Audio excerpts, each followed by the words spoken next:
তোমার জীবনে যদি কোনো প্রতিকূলতা থাকে তাহলে থেমে যাবে না, সেই প্রতিকূলতার মধ্যে দিয়েই নিজেকে প্রতিষ্ঠিত করার চেষ্টা করো, নিজে এগিয়ে যাওয়ার চেষ্টা করো। কারণ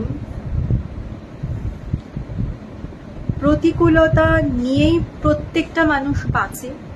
তুমি যদি অপেক্ষা করো যে কবে সমস্ত সমস্যার সমাধান হবে তারপরে তুমি পথ চলা আরম্ভ করবে, তাহলে কোনোদিনই তোমার নিজের ভালো থাকার জন্য বাঁচা হবে না। সেজন্য বাঁচো, প্রাণ ভরে বাঁচো, আর সেই কাজগুলো করো যেগুলো করতে চাও, আর সেটা হবার জন্য সব রকমের বাধা পেরিয়ে সামনে এগিয়ে যাওয়ার জন্য মানসিকভাবে প্রস্তুত থাকো। বোঝাতে পারলাম?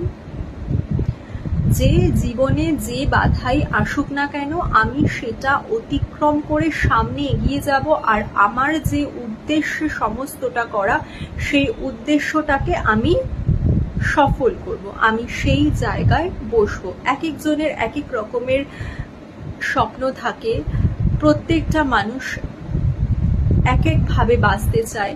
সমস্ত কিছুই কিন্তু তোমার ওপরে দায়িত্ব, মানে তোমার নিজের দায়িত্বটা সম্পূর্ণটাই তোমার উপরে। তুমি যদি মনে করো তোমার স্বপ্নটাকে সত্যি করার জন্য তোমার পাশে এসে কেউ দাঁড়িয়ে তোমাকে প্রতিশ্রুতি দেবে আর তোমার সাথে সেই জায়গাটাতে সে যুদ্ধ করবে তোমার জন্য, তাহলে তুমি ভুল ভাবছো। এগুলো মুভিতে হয়, বাস্তব জীবনে এগুলো হয় না। বাস্তব জীবনে প্রত্যেকটা সম্পর্কের সাথে স্বার্থ আছে। আমি মানুষের কথা বলছি, পশু পাখিদের কথা বলছি না। ওরা অনেক নিরীহ হয়, অনেক ভালোবাসার হয়, ওদের কথা আমি বলছি না। আমি মানুষের কথা বলছি। মানুষের সাথে মানুষের সম্পর্ক পুরোটাই স্বার্থের হয়। সেখানে যদি তুমি এক্সপেক্ট করো তাহলে চরম ভুল করবে। এক্সপেকটেশন রাখবে শুধুমাত্র নিজের থেকে, অন্য কারোর থেকে